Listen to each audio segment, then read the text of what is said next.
Seringkali gue ngelihat review film Black Adam di YouTube, orang-orang selalu membandingkan dengan Thor Love and Thunder. Hah, Black Adam yang sebagus ini cuma dapat rating Rotten Tomatoes-nya segini doang, tapi Thor Love and Thunder dapat segini? Emang Rotten Tomatoes benci film DC kayaknya. Jadi apakah Black Adam memang sebagus itu? Pertama, Rotten Tomatoes nggak jahat ke film-film DC. Orang-orang berpikir bahwa Rotten Tomatoes jahat ke DC karena mereka hanya melihat film-film DC yang dikasih rating rendah. Padahal ada lebih banyak film DC yang dapat rating tinggi dari Rotten Tomatoes. Wah, Rotten Tomatoes itu kan cinta banget sama Marvel. Entahlah, film ini juga dikasih nilai jelek kok. Ketika mereka suka dengan suatu film dan melihat rating Rotten Tomatoes-nya juga tinggi, mereka memuji-muji si Rotten Tomatoes. Nih, lihat aja Rotten Tomatoes ngasih nilai tinggi. Masa lu enggak? Ketika mereka suka dengan suatu film dan melihat ratingnya rendah, mereka malah membenci Rotten Tomatoes. Ah, gue nggak bakalan percaya lagi sama review dari situs ini. Dan lalu sebuah film baru keluar, dan mereka menyukai film tersebut dan dapat nilai tinggi dari Rotten Tomatoes. Dan mereka kembali memuji Rotten Tomatoes lagi. Gue melihat banyak orang yang membanding-bandingkan film Marvel dengan film Black Adam ini mungkin didasari karena adanya kekecewaan yang begitu besar dari fans Marvel terhadap dua film ini. Film-film Marvel sekarang punya tantangan yang lebih besar. Setelah Endgame yang hype-nya sangat gokil, fans berharap film-film sesudah Endgame akan punya hype yang sama atau kalau bisa lebih. Ekspektasi yang gak tanggung tingginya, minta harus ada cameo ini itu, harus banyak fan service, harus lebih lucu dari film-film sebelumnya. Mana action segelas Endgame-nya? Illuminati gini doang, sampah. Rasa kecewa itu tentu muncul dari ekspektasi mereka yang sangat tinggi. Dan ketika filmnya hancur-hancuran ditambah dengan ekspektasi yang tinggi itu, maka ya hancurlah sudah. Fans Marvel yang semula jatuh cinta dengan film-film Marvel merasa ekspektasinya tidak dipenuhi, mencoba mencari pelarian. Mereka kemudian melihat sesuatu yang muncul. Black Adam. Ini ibarat lu ada masalah sama teman lu, kemudian lu memilih berteman sama orang lain hanya untuk buat temen lu kesel doang. Padahal teman yang baru ini juga gak jauh beda dari teman yang lama. Sekarang mari ngomongin filmnya. Film Black Adam muncul sebenarnya tanpa beban sama sekali. Ini kan film pertama tentang Black Adam, jadi orang gak bisa membanding-bandingkan dengan film-film sebelumnya. Dan pada awalnya gak banyak orang yang peduli sama film ini. Mulai rame ketika ada kabar bakalan ada Superman di film ini. Dan ya, harapan fans terpenuhi karena memang ada Superman di film ini. Jadi ekspektasi orang-orang di film ini tentunya tidak setinggi di film Thor Love and Thunder. Dan dengan ekspektasi yang rendah tersebut tentunya lebih mudah untuk memuaskan penonton.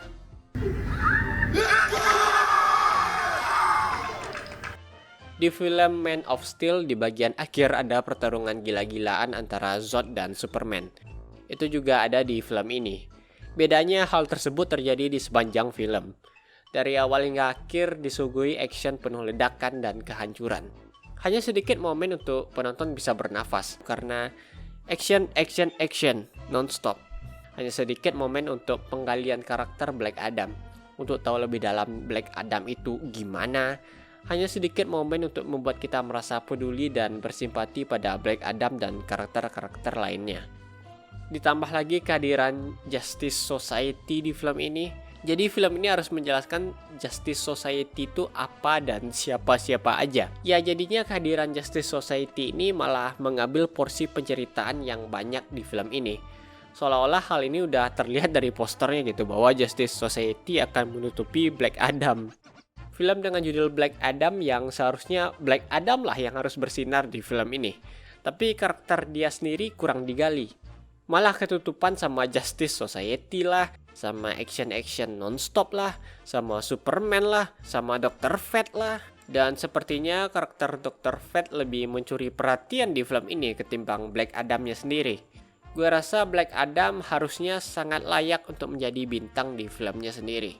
Dan Justice Society juga layak untuk bersinar di filmnya sendiri, bukan numpang di film orang lain. Apalagi ini kan baru pertama kali muncul. Berbicara soal Justice Society, tujuan mereka adalah menangkap Black Adam agar Black Adam gak merusak atau membunuh lagi. Tapi mereka malah menciptakan kerusakan dan kehancuran. Juga sepertinya mereka lebih banyak menolong penjahat anggota Intergang yang ingin dibunuh oleh Black Adam daripada warga Kandak itu sendiri yang mungkin terluka karena pertarungan mereka dengan si Black Adam. Dan ada momen yang cukup memalukan bagi Justice Society di mana mereka dimarahi oleh warga Kandak. Karena kemana aja mereka selama ini ketika Kandak dijajah oleh Intergang. Dan kenapa mereka baru muncul sekarang ketika serangan Zod, Doomsday, Stephen Wolf, kalian kemana aja? Apa karena kalian not allowed to interfere seperti film sebelah apa gimana? Throughout the years, we have never interfered. Until now. Hal-hal tersebut membuat Justice Society terasa konyol ya. Sekalinya muncul dalam film live action malah digambarkan seperti ini. Dan ditambah juga dengan dua anggotanya si Atom Smasher dan Cyclone yang bisa dibilang gak ada gunanya. Gue ingat ada adegan Cyclone nyerang Black Adam dengan ngelempar pipa-pipa besi ini untuk ngurung si Black Adam. Seriusan kak? Sepertinya tujuan mereka berdua hanya untuk comic relief atau membuat tawa di film ini, tapi sayangnya malah gak lucu. Selain itu juga tujuan mereka adalah untuk ngeramein adegan pertarungan di film ini. Dan juga adegan pertarungan di film ini juga bukan hal yang begitu spesial. Oke aja. Menurut gue ada beberapa cara untuk membuat adegan action yang menarik. Pertama, koreografi.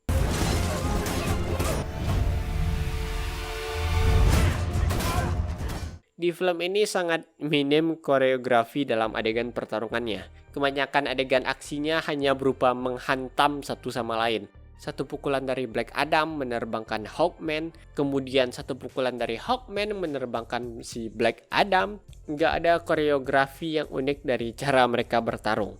Ataupun strategi dari Justice Society untuk melumpuhkan Black Adam. Tujuan mereka kan untuk memaksa Black Adam mengatakan Shazam agar kekuatannya hilang. Tapi yang mereka lakukan nggak ada sangkut pautnya dengan tujuan mereka. Strategi lu apaan? Kenapa mereka lebih terlihat seperti ingin membunuh Black Adam daripada menangkapnya atau memaksanya mengatakan Shazam? Rencana kalian apaan? Ada adegan di mana Dr. Fate turun dari pesawat terus dia mengatakan ke Black Adam, kneel or die, menyerah atau mati. I kneel before no one. Sungguh sebuah negosiasi yang sangat cerdas dari Dr. Fate ya untuk menghentikan Black Adam. Dan tentu saja karena kalian ancam, dia akan menyerang kalian dan membahayakan warga Kandak di sekitar kalian. Kalian mikir nggak sih? Yang kedua, cara untuk membuat adegan action yang menarik menurut gue harus ada efek pertarungan pada karakter. Ketika seseorang meninju sesuatu, tentu akan muncul reaksi dari sesuatu yang dia pukul itu. Entah darah, lebam, kesakitan, dan lain-lain. Ketika Hawkman meninju Black Adam ditambah dengan sihir dari Dr. Fate, ditambah serangan gak jelas dari Cyclone dan dihantam oleh si Atom Smasher. Gak ada efek sama sekali pada Black Adam. Gak ada goresan sedikit pun. Begitupun pada Black Adam yang gak peduli untuk membunuh musuhnya. Dia menyerang Hawkman berkali-kali, tapi si Hawkman gak ada kenapa-kenapa tuh. Ketika dua orang bertarung dan gak ada efek yang terjadi pada masing-masing karakter, baik itu rasa sakit, luka, lebam, dan sebagainya, hal itu malah mengurangi tensi atau ketegangan yang seharusnya muncul ketika adanya adegan aksi. Rasa sakit yang dialami karakter ketika bertarung dan rasa puas karena berhasil menyerang musuh dalam sebuah film action harusnya bisa dengan baik disalurkan kepada penonton. Karena itulah hal yang membuat film action itu menarik. Tapi di film ini gue nggak merasakan adanya hal itu. Kecuali di adegan awal ya, pertarungan Black Adam melawan tentara Intergang ini. Ada rasa puas karena kita melihat ada efek yang diterima oleh para tentara ini. Yaitu badannya hancur, meledak, dan lain-lainnya. Dan adegan di awal ini adalah adegan action terbaik di film ini. Tapi anehnya para tentara ini melihat peluru nggak mempan, rudal nggak mempan, masih aja ngelawan. Di awal juga ditunjukkan mereka punya senjata rudal Eternium yang bisa melumpuhkan Black Adam, yang kemudian nggak pernah dipakai lagi. Ketiga, agar adegan aksi menarik, maka film harus membuat kita peduli pada karakter di film. Misalnya gini, kita akan lebih tertarik pada dua orang yang berkelahi kalau kita kenal mereka berdua. Jika kita mengenal mereka, tentu akan muncul perasaan bahwa kita ingin dia menang. Kita tidak ingin dia terluka dan musuhnya kalah, karena kita peduli dengan karakter tersebut. Masalahnya di film ini nggak maksimal dalam pendalaman karakter Black Adam. Pengalian karakter Black Adam yang sangat kurang sekali. Jadinya film ini nggak berhasil membuat gue jatuh cinta pada karakter-karakter di film ini. Jadi ketika dia bertarung terasa ya udah gitu aja. Mau mati atau enggak ya terserah. Kenapa gue harus peduli? Filmnya sendiri sepertinya tidak peduli. Dan ya, menurut gue sih adegan aksi di film ini bukan juga sesuatu yang spesial dari film ini. Visual efeknya ya banyak yang bagus tapi banyak juga yang jelek. Ini kayak dari game PS3 kan? Ya nggak masalah sih buat film yang mengesampingkan cerita dan mengutamakan adegan aksi. Misalnya The Raid dan John Wick. Mereka sadar bahwa cerita di filmnya sangat minim, tapi ketika adegan aksi sangat mereka maksimalkan. Di film ini nggak cuma cerita yang kopong, actionnya pun juga kopong. Bukan adegan aksi yang buruk juga sih. Seru tapi nggak ada isinya. Adegan aksi cuma untuk seru-seruan, jarang ada orang yang bakalan ingat. Tapi cerita yang bagus nggak akan mudah untuk dilupakan. Sebenarnya cerita film ini punya dasar yang cukup bagus. Black Adam muncul setelah tertidur 5.000 tahun, memiliki pandangan kuno bahwa penjahat harus dibunuh. Sementara itu Justice Society memiliki pandangan modern bahwa penjahat juga memiliki hak untuk hidup dan tidak boleh langsung dieksekusi. Padahal tujuan mereka adalah sama-sama untuk membasmi kejahatan. Dan dari situ muncul konflik antara Black Adam dan Justice Society. Dan akhirnya sampai di akhir ketika setan ini muncul, Justice Society kayak oke, Black Adam lu boleh ngebunuh sekarang. Karena anak-anak nggak boleh ngebunuh orang meskipun orang itu jahat. Tapi kalau itu setan nggak apa-apa dibunuh. Apa itu pesan yang coba disampaikan di film ini? Kalau iya, ya sangat konyol dan lucu sekali ya, dan sangat kekanak-kanakan. Dan di akhir Justice Society akhirnya nggak peduli lagi nangkap Black Adam dan mereka pulang aja gitu. Ya lu urus aja lah Black Adam sendiri, kami udah lelah. Mau dia habis ini langsung nyerbu markas Intergang, kami nggak peduli, kami udah capek. Justice Society emang malu-maluin aja di film ini. Fuck this shit, I'm out. Gue suka ketika si Amon mulai berbincang dengan Black Adam tentang dia ingin ada pahlawan yang bisa membebaskan Kandak. Tapi Black Adam bilang dia bukan pahlawan. Adegan inilah yang seharusnya diperbanyak untuk membangun simpati atau rasa peduli pada karakter-karakter di film ini. Black Adam yang bingung dengan dunia modern ini bisa dimanfaatkan untuk membangun kedekatan si Amon dan Black Adam. Misalnya dia nunjukin mobil, film, Instagram, bisa jadi momen yang lucu dan menyentuh di film ini. Misalnya kayak adegan waktu si Steve membawa Diana ke dunia modern. Dan adegan Diana makan es krim lalu terkejut merupakan salah satu momen heartwarming di film Wonder Woman. Karena ada satu adegan di mana Black Adam nyerah untuk dipenjara karena kekuatannya itu kan melukai si Amon. Adegan tersebut tentunya akan lebih baik lagi jika ditunjukkan Black Adam yang memang sedekat itu dengan Amon. Rasa sedih, penyesalan yang dirasakan Black Adam seharusnya bisa dideliver dengan baik pada penonton. Tapi ya karena film ini nggak memberikan kesempatan pengembangan karakter tersebut pada Black Adam, jadi ya kosong aja. Gue nggak peduli nih, Amon mau mati, mau hangus kek. Ini malah aneh kenapa Black Adam langsung nyerah gitu aja. Karena kasihan pada bocil yang baru dia kenal beberapa menit doang. Yang penting action. Pas dia bangun langsung action. Terus dia pingsan ketemu Amon. Ngobrol bentar, langsung ngelawan Justice Society. Amon diculik, dia ngejar si penculik dulu. Terus nyerang markas Intergang untuk nyelamatin si Amon. Akhirnya dia nyerah dan bisa tidur tenang di penjara. Lah dipanggil lagi untuk bertarung ngelawan Sabak. Udah selesai ngelawan setan ini, datang lagi si Superman mau ngajak ribut. Karakter Black Adam aja nggak dikasih nafas. Kurangnya penceritaan di film ini nggak cuma diganggu sama action, tapi dengan adanya kehadiran pertama kali Justice Society ini, maka hal itu sangat memakan waktu penceritaan yang seharusnya banyak diberikan pada Black Adam. Selain itu, Black Adam sepertinya nggak ada tujuan yang ingin dia capai di film ini. Dan sebenarnya bisa jadi cerita yang menarik. Black Adam yang berusaha mencari jati dirinya atau hal yang ingin dia lakukan, dan akhirnya dia memilih untuk menyerah karena kekuatannya melukai orang-orang. Yang berarti Black Adam akhirnya tahu yang ingin dia lakukan, yaitu menyerah. Karena akhirnya dia sadar dia tidak bisa mengendalikan kekuatannya. Selesai gitu. Ada perkembangan karakter Black Adam yang awalnya nggak peduli, sekarang dia peduli pada orang sekitarnya. Tapi film ini butuh sequel dan The Rock ingin ngelawan Superman. Film ini nggak bisa berakhir Black Adam di penjara doang dong. Jadi Dr. Fate meminta bantuan Black Adam untuk mengalahkan setan ini.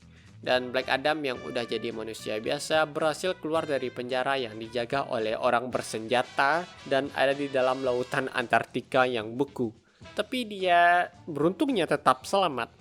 Poinnya adalah Black Adam yang akhirnya sadar bahwa kekuatannya itu bisa melukai orang yang tidak jahat, maka dia memilih untuk dipenjara aja. Tiba-tiba dia berubah pikiran karena disuruh oleh Dr. Fate. Dr. Fate orang yang berusaha ngebunuh lu di awal. Kenapa lu dengerin dia? Tentu hal ini menghilangkan perkembangan karakter dari Black Adam itu sendiri. Yang awalnya dia denial dengan kekuatannya, terus dia sadar dan akhirnya menyerah. Terus dia melupakan hal tersebut dan kembali lagi ke karakter awalnya. Jadi reset ke mode pabrik lagi. Dan Dr. Fate entah baru kepikiran rencana ini apa gimana. Kalau lu tahu cara mencegah agar Hawkman gak mati dibunuh setan ini adalah dengan minta tolong Black Adam, kenapa lu setuju ketika Black Adam di penjara dan lalu 5 menit kemudian lu bebasin lagi? Kalau semudah itu untuk merubah pikiran Black Adam, kenapa nggak sebelum dia masuk penjara aja lu pengaruhi dia? Ini beruntung aja sih Black Adam nggak mati ketika kabur dari penjara. Kalau dia mati gimana? Apa sebenarnya rencana lu Dr. Fate? Lu kalau emang niatnya mau mati ya jangan mempersulit orang. Gue paham kalau sebenarnya Dr. Fate sudah melihat masa depan bahwa bagaimanapun dia bakalan mati dan Black Adam pasti akan datang. Takdirnya memang harus begitu. Tapi bagaimana film ini mempresentasikan hal tersebut terasa sangat banyak celah dan malah sangat konyol dan lawak sekali. Serasa ada banyak opsi yang bisa Dr. Fate lakukan tapi nggak dia lakukan. Dia lakukan hal tersebut sepertinya hanya agar ada adegan epic Black Adam datang menyelamatkan mereka. Entahlah Dr. Fate panggil Superman kek, kan bisa. Emangnya lu yakin Black Adam nggak bakalan buat masalah lagi? Ya, Dr. Fate yang katanya kuat itu mati di tangan seorang villain yang nggak jelas sih siapa ini. Tapi berterima kasihlah pada Dr. Fate sehingga kita dapat sequel dari film Black Adam. Dan dia akan melawan Superman. Oh ya, gue belum bahas acting ya. Kurangnya sih Black Adam nggak ada ngomong pakai aksen kandak. Terus Pierce Brosnan, aktor senior yang memerankan James Bond, yang kalian juga nggak tahu film James Bond yang mana kan. Gue agak terganggu ketika sering kali si Dr. Fate ini, dia tuh sering lepas pasang helmnya itu. Sedang di tengah pertempuran malah ngelepas helm dulu untuk ngomong. Lagi lawan si setan ini, belum kalah udah lepas helm aja dia. Entahlah. Tapi sepertinya Pierce Brosnan, aktor legend ini nggak mau wajahnya ketutupan sama topeng terus. Apa gunanya pakai gue tapi wajah gue nggak kelihatan gitu, sia-sia doang kan? Dan lalu Superman. Hey Amanda Waller, kenapa nggak dari awal lu manggil Superman? Lu tahu kan seberapa kuat si Black Adam ini? Sepertinya ini karena ada reshoot ya, jadi rencana awalnya Superman nggak ada di skrip, tapi fans ingin lihat Superman. Dan ya gue sangat senang sekali Superman bisa kembali. Superman sangat layak mendapatkan film yang bagus. Bisa nggak kita menjauhkan Zack Snyder dari Man of Steel 2? Please, coba sekali ini doang. Jangan buat Superman yang gitu dong.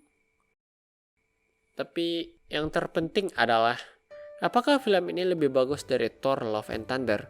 Ya kalian tonton lagi itu film Thor, lupakan semua ekspektasi kalian, anggap kalian nonton Black Adam tapi isinya Thor. Jangan pakai otak kalian seperti kalian nonton film Black Adam ini. Nonton film ini nggak perlu pakai otak, berarti udah jelas filmnya bakalan kayak apa ya. Dan pikir lagi, apakah film Black Adam lebih baik dari Thor Love and Thunder? Karakternya, ceritanya, actionnya, villainnya, lawakannya, visual efeknya. Adakah perasaan yang nyangkut ketika kalian nonton filmnya? Perasaan sedih, senang, dan gue rasa kita sama-sama tahu jawabannya kalau Gatot Kaca adalah salah satu film